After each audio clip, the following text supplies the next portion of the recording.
के मुख्यमंत्री श्री बसवराज बोम्मई जी, केंद्रीय मंत्रिमंडल के मेरे सहयोगी श्री हरदीप पुरी जी, रामेश्वर तेली जी, अन्य मंत्रीगण, योर एक्सेलेंसीज, देवी और सज्जनों, इस समय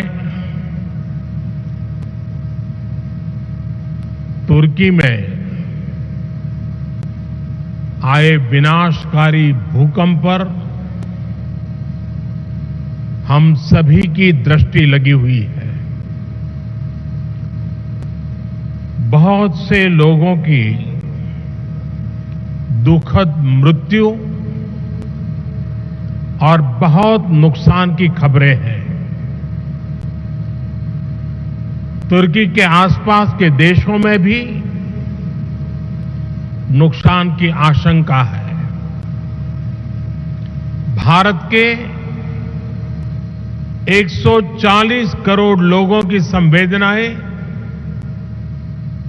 सभी भूकंप पीड़ितों के साथ हैं। भारत भूकंप पीड़ितों की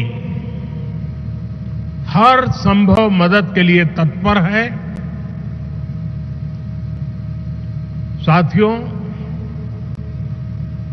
बेंगलुरु टेक्नोलॉजी, टैलेंट और इनोवेशन की एनर्जी से भरपूर शहर है। मेरी तरह आप भी यहां की युवा ऊर्जा को अनुभव कर रहे होंगे। ये भारत की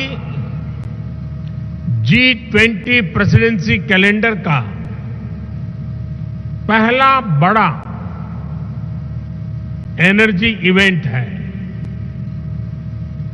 मैं देश विदेश से आए सभी लोगों का इंडिया एनर्जी वीक में स्वागत करता हूं, अभिनंदन करता हूं। साथियों, 21वीं सदी के विश्व का भविष्य तय करने में एनर्जी सेक्टर की बहुत बड़ी भूमिका है।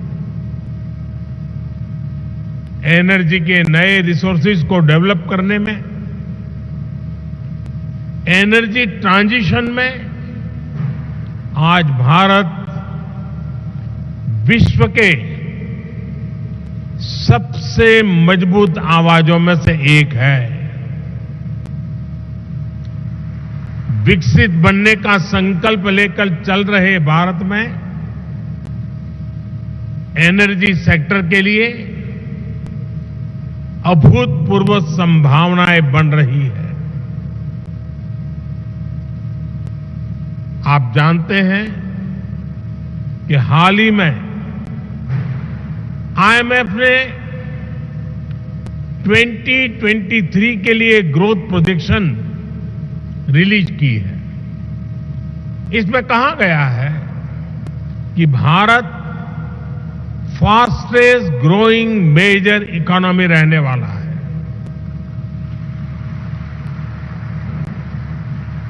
महामारी और युद्ध के प्रभाव के बावजूद 2022 में भारत एक ग्लोबल ब्राइट स्पॉट रहा है। एक्सटर्नल सर्कमस्टेंसेस जो भी रहे, भारत ने इंटरनल रेजिलियंस की वजह से हर चुनौती को पार किया। इसके पीछे मल्टीपल फैक्टर्स ने काम किया। पहला, स्टेबल डिसिसिव गवर्नमेंट। दूसरा, सस्टेन रिफॉर्म्स, और तीसरा, ग्रासरूट पर सोशियो इकोनॉमिक एम्पावरमेंट। बीते वर्षों में बड़े पैमाने पर लोगों को बैंक खातों से जोड़ा गया, उन्हें फ्री हेल्थ केयर ट्रीटमेंट की सुविधा मिली, सेफ सैनिटेशन, बिजली कनेक्शन, आवास, नल से जल और दूसरे सोशल इंफ्रास्ट्रक्चर की पहुंच करोड़ों लोगों तक हुई। पिछले कुछ वर्षों में भारत की जितनी बड़ी आबादी के जीवन में ये बदलाव आया है, वो कई विकसित देशों की जनसंख्या से भी ज्यादा है। इससे करोड़ों गरीबों को गरीबी से बाहर निकालने में मदद मिली है। आज करोड़ों लोग गरीबी से निकलकर मिडिल क्लास के स्तर तक पहुंच रहे हैं। आज भारत में करोड़ों लोगों की क्वालिटी ऑफ लाइफ में बदलाव आया है। आज गांव-गांव तक इंटरनेट पहुंचाने के लिए 6 लाख किलोमीटर, 600,000 किलोमीटर से ज्यादा ऑप्टिकल फाइबर बिछाए जा रहे हैं। पिछले 9 वर्षों में देश में ब्रॉडबैंड यूजर्स की संख्या 13 गुना बढ़ चुकी है। पिछले 9 वर्षों में इंटरनेट कनेक्शंस 3 गुना से ज्यादा हो चुके हैं। आज रूरल इंटरनेट यूजर्स की संख्या अर्बन यूजर्स की तुलना में ज्यादा तेजी से बढ़ रही है।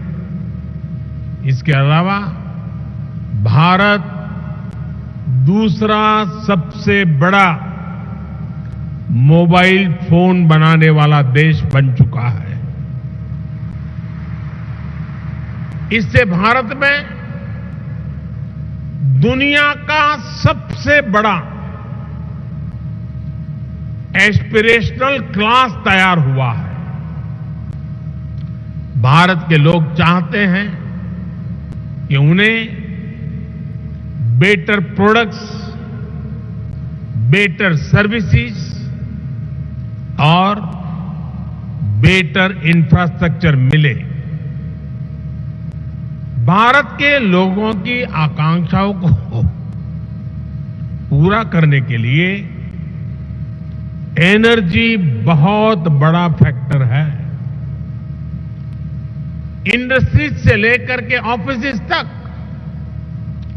फैक्ट्रीज से लेकर के घरों तक भारत में एनर्जी की जरूरत, एनर्जी की मांग बढ़ती ही जा रही है।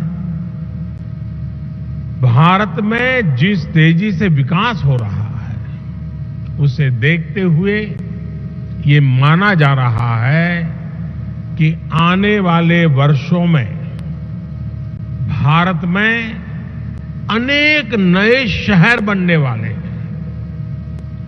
इंटरनेशनल एनर्जी एसोसिएशन ने भी कहा है कि भारत इस दशक में भारत की एनर्जी डिमांड दुनिया में सबसे ज्यादा होगी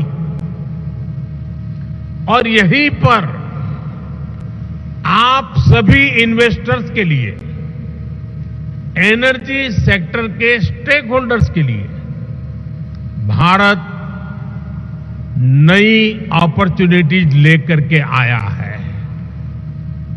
आज ग्लोबल ऑयल डिमांड में भारत की हिस्सेदारी 5% के आसपास है, लेकिन इसके 11% तक पहुंचने की उम्मीद है।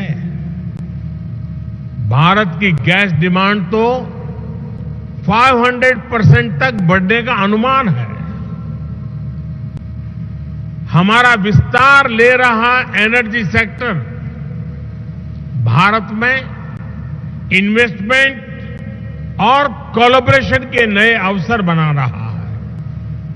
फ्रेंड्स, एनर्जी सेक्टर को लेकर भारत की स्ट्रेटेजी के 4 मेजर वर्टिकल्स हैं। पहला,